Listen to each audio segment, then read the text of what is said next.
Fala galera, beleza? Sejam bem-vindos a mais um vídeo no nosso canal. O vídeo de hoje a gente vai falar um pouco do VCJR e do VCRA, dois fundos de papel aí da Vectis, né? Para quem não conhece a Vectis, essa gestora, ela é de um pessoal que era da Kinea e saiu. O pessoal até brinca, né? Falando que o VCJR é o Knif para investidor em geral, parecido.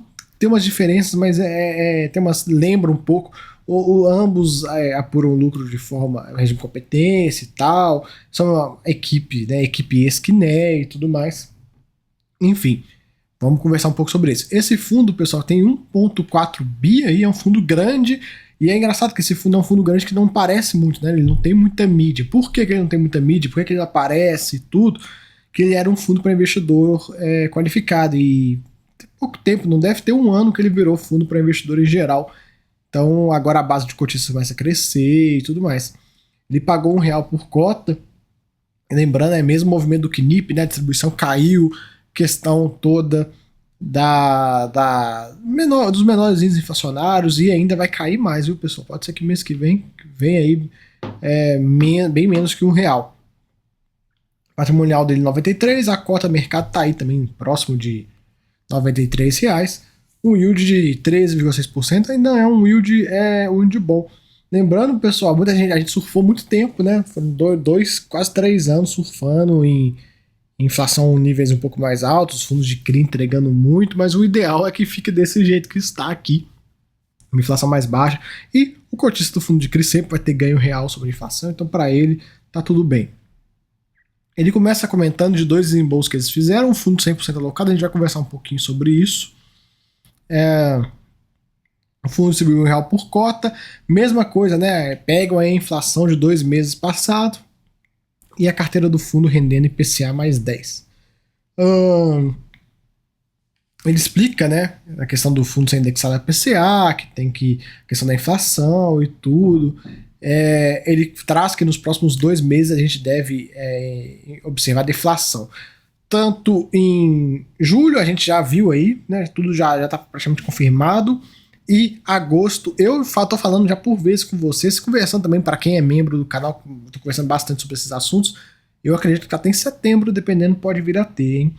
Então, 2 mesinhos aí de deflação, e isso vai jogar bastante contra os fundos de CRI, mas a gente tem que lembrar, pessoal, que mesmo jogando contra e tal, é bom para o país como um todo, né? Não é esse patamar de inflação e rendimentos que a gente está vendo aí nos últimos 2, 3 anos, não é sustentável, né? Se continuar desse jeito, uma hora o país explode, então não tem como. Ele comenta que, na visão deles, a queda da inflação é um efeito passageiro, muito por conta da PEC dos combustíveis e da energia que o governo fez. Eles acham que é um movimento passageiro e traz aí um ponto de preocupação que essa medida ela vale até dezembro deste ano. Então, pode ser que chegue lá em janeiro e a gente tenha um pico para cima nos preços aí de combustíveis e tudo mais. Minha visão sobre isso: se manter o governo atual, eles vão trabalhar para esse pico não ser muito forte. E como é que eles vão fazer isso? Primeiro ponto que a gente pode comentar, que para mim é um dos principais. Vocês sabem que a gasolina tá com uma defasagem de preços para cima em relação ao mercado internacional. O petróleo caiu muito esses dias, né? Vem caindo bastante. E com isso, a Petrobras está vendendo mais caro que no mercado internacional. Já era, tanto por diesel quanto a gasolina, está sendo negociados em valores mais baixos. Eu até, antes de realizar essa gravação, eu estava conversando aqui com o pessoal sobre isso. Eu vou pegar aqui para vocês o valor exato aqui, ó, para a gente falar. A gasolina ainda tem que cair 28 centavos para ficar no patamar, seguir a política de preço de fato, e o diesel tem que cair 64 centavos. Então, tem muita gordura para os dois caírem. E do jeito que está o mundo aí, com essa questão toda agora, o tema da vez é recessão e tudo mais, o petróleo vem caindo. A galera está antecipando uma baixa na demanda, o petróleo vem caindo de preço. E com isso pode ser que a gente chegue no final do ano com um petróleo bem barato e uma gasolina muito barata. E aí vai acabar que a porrada não vai ser tão forte para cima. Vamos acompanhar aí, a gente sabe que a gasolina e a energia São dois vilões aí na nossa inflação, juntamente com o dólar. O dólar também acaba sendo um grande vilão, porque tem muita, principalmente a gasolina precificada em dólar, né? Mas enfim, vamos acompanhar. Falta um mês para a eleição, né, pessoal? Então a gente tem que ver o que vai acontecer, se mudar governo, se ficar governo. Ainda é muito difícil de fazer uma leitura do que vai acontecer sem saber o que vai acontecer nas eleições. Se ficar o governo atual é uma leitura, se mudar o governo é uma leitura totalmente diferente. Vamos acompanhar aí para ver o que vai acontecer. Aqui duas operações que eu vou comprar, um CRI lá do Pacaembu, né, que a gente sabe que o Pacaembu foi entregue aí para a iniciativa privada. É uma operação CDI mais 5, que pode chegar a CDI mais 9, dependendo de condições, mas uma dívida CDI mais 9, galera. Selic indo para 14, CDI mais 9. Pensa, o cara vai conseguir pagar isso? Sei não. E esse CRI Mores aqui de 10 milhões, em operação IPCA mais 11 ou até IPCA mais 13 também, é puxado para caramba. Ele traz aqui, é uma construção, ó, quer ver?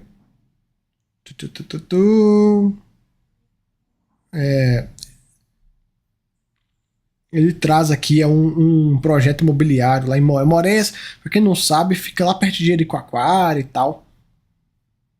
Que os dividendos do fundo, lembrando, pessoal, até um ponto, a diferença grande desse fundo em relação ao CNIP, que a gente fica brincando, que é um CNIP de investidor em geral, que ele pode ter ele tem um pouquinho em CDI, né? O CNIP já não tem, o CNIP tá full IPCA. Aqui as últimas distribuições do fundo, agora ele entregou R$1 e bem curioso, né, a gente ver como é que tá a distribuição do fundo, como é que veio alta e agora ela deu aquela acalmada. Aqui as últimas distribuições dele, R$1, R$1,30, R$1,75, R$1,49, R$1,13, R$1,8, R$1,25. Enfim, tiveram algumas porradas aí pelo meio do caminho. Aqui um pouco de retorno acumulado, a liquidez dele é boa, viu, pessoal? 1 milhão por dia já tá tranquilo. Um resumo da carteira aí que ele traz pra gente.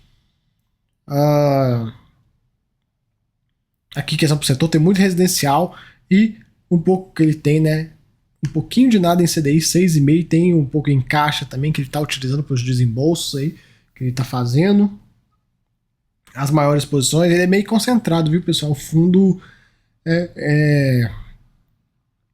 um fundo, por mais que ele é grande, né? Tem 1 bi, ele tem concentrações aí consideráveis pro tamanho dele. Lembrando, era um produto para investidor qualificado, então faz parte. É muito produto para investidor qualificado que é tipo assim, extremamente concentrado e tal. Ele tá até bem. Mas claro que para um fundo desse tamanho já era para estar com uma diversificação muito melhor, né?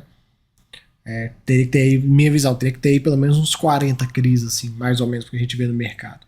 E aqui as operações dele. Conhece essa operação aqui? Acredita, até marquei ela. Creditas Home Equity. Tem algum fundo da Quineia que é da Creditas, né? Vocês lembram qual que é? KCRE. Pois é, isso que eu falei, eles estão muito próximos da Quineia e da Itaú. Enfim, vamos aqui para o finaleira para a gente pegar os dados gerais. Aí tem várias operações interessantes. Aí o Matarazzo, que o REC-R tem, o RECT tem. Aí o Pacaembu. Aqui o tal do Mores que a gente comentou. Ó. Como é que é? O negócio é ajeitado. E aqui os dados gerais finais dele. Custódia, Itaú, Unibanco, Intrag, mesmo do Guiné, tudo Guiné. Tudo Guiné. E a taxa que é ridiculamente cara. 1,6, cara, não dá, é difícil, né? Isso aqui já podia ser 1%, ó. Tem que baixar isso aqui, ainda mais agora com o investidor em geral. Eu só vou entrar olhar um fundo e falar, putz, 1,6, cara, o investidor perde a vontade. Por mais que não taxa de performance do investidor, perde a vontade de investir nesse ativo. Ainda mais ele que também só faz distribuição pelo Itaú e tal, aquela mesma coisa do CNIP. Então, pra quê, né, que você vai entrar num produto que você não consegue participar da emissão e com uma taxa cara, né? Vamos falar do VCRA agora. O legal desse fundo é que ele tem uma parceria entre Vectis e a Data Agro. Então, de fato, tem pessoas do agro nesse meio. Não é um fundo aí de aventureiros da Faria Lima. Vamos sair comprando CRA aqui e tal. Não, não é. É fundo que de fato tem pessoas do agro no meio. Isso é extremamente importante. Pessoal, agro é extremamente específico. É muito específico. Tudo é específico. Tudo é específico. Tudo é específico. É assim, é um universo totalmente diferente de tudo. Nos CRIs a gente ainda consegue lá e tal, mas no agro, galera, é muito diferente. É muito diferente mesmo. Então, acho que esses fiagros, tem alguns fiagros por aí e tal, que você olha e você fala, isso aqui tá meio esquisito, mas nesse carinha aqui eu fico um pouco mais tranquilo por conta da questão da data agro tá no meio. Eles trazem aqui, iniciando, 2 operações que eles desembolsaram, alocação finalizada, vamos acompanhar para ver aí. Esse fundo tá com ágio, então né, não demora, né, para ele ter uma segunda emissão, vamos acompanhar aí. A ideia do gestor é carregar as operações até o vencimento, mas pode ser que ele venda alguma coisa ali, outra aqui. Lembrando, ele tem uma concentração, vou mostrar aqui para vocês. Pra gente falar desse ponto. Cadê? Aqui. Ele tem uma concentração muito grande em 2 operações. Uma é 30% e outra é 27% da carteira. Seria muito bom, né, ele vender parte dessas operações aí e, pô, tem 30% nela, fica com 10% e pega os outros 20%, compra mais 2 e tal. Enfim, esse é um dos grandes problemas dos fiagros, né? É ficar aí com concentrações. Isso aí é normal de todos. Acho bom? Não, acho horrível. Acho horrível ter esse tipo de concentração, mas é algo que tá. É quase que uma característica dos fiagros. Também são fundos pequenos e tal, mas, cara, é complicado. É complicado. Pelo menos um ponto legal é que essas operações elas são estruturadas pelo próprio gestor e pelo consultor. Então os caras pegam a operação do zero e criam ela, e estruturam ela. Isso é bom também. Por isso que tem essa concentração, porque você não vai conseguir estruturar operação pegando, eu quero a operação, sei lá, um CRA de, um exemplo, um CRA de 100 milhões, você não vai conseguir estruturar um CRA pagando, dando 10 milhões na parada. Não, você tem que dar um valor considerável para ter esse poder de estruturação. O fundo pagou 1,27, o yield bem interessante, o fundo todo indexado ao CDI, né? Ele traz que o fundo deve se destacar nesse momento desafiador, por questão da deflação e tal, os fiagros já estão com ágio absurdo e devem ficar ainda mais. Aqui 2 operações, essa do CRA Grupo Ruiz e esse do CRA Verde, né, de fornecedores da usina Coruripe. Um ponto legal que eu marquei é que a gente vai ver lá embaixo, ele tem garantia de imóveis rurais aí, é um ponto interessante. A gente vê muito fiagro no mercado, algumas garantias você olha assim e fala, putz, isso aqui, sei não, hein? Já esse cara não, esse cara já tem imóveis, coisa que você pode pegar e liquidar. Eu não vejo, eu não gosto muito de garantia só focada em receber fluxo de vendas e tal, porque, cara, é meio complicado. Uma coisa é você ter lá um CRI de um loteamento e beleza, o fluxo de venda tá lá te pagando, né? E se der merda, você pega o loteamento. Outra coisa é chegar, lastreado na venda de saca de milho, não sei o que. Aí dá uma merda na produção do cara e aí você fica com a mão na frente e outra atrás. Se é só isso de garantia. Agora, se você tem lá, não, a garantia é a terra. Cara, deu merda na produção, beleza. Você pega a terra pra você, toca a produção, faz de novo, vai gastar uma grana, mas enfim. Esse é o ponto. E é interessante que ele coloca aqui esse CRA verde, ele coloca operação, aproximadamente 156 milhões de reais, sendo 94 milhões na série sênior, com garantia de fiança de 80% do saldo devedor pelo BNDES. Bem interessante. Já na mezanino, garantia de soqueira de cana irrecebíveis e 23 milhões na série subordinada, subsídia pela Coruripe, foi eles que compraram aí. Interessante isso. Aí ele coloca, eles entraram com 19 milhões na mezanino aí, 5 anos, remuneração CDI mais 6%, isso aí vai dar uma grana, hein? Quase 20% ao ano. Aqui ele começa a falar do panorama do setorial, né? Aí começa a falar de pecuária de corte, milho, algodão. Eu não vou passar por isso, galera. Vamos só comentar rapidão.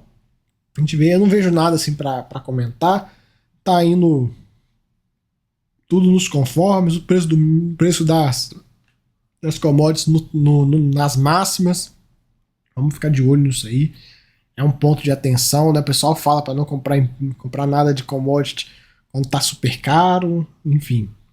Vamos acompanhar. Aí tem as produções aqui, os gráficos e tal. Galera, eu não vou passar, porque acaba que fica muito chato a gente ficar falando e tal. Seria legal falar das operações do fundo, mas é bom pra vocês terem uma ideia. Quem for cotista e tal, putz, vou dar uma lida, entender e tal. Beleza, mas é mais um pouco de curiosidade.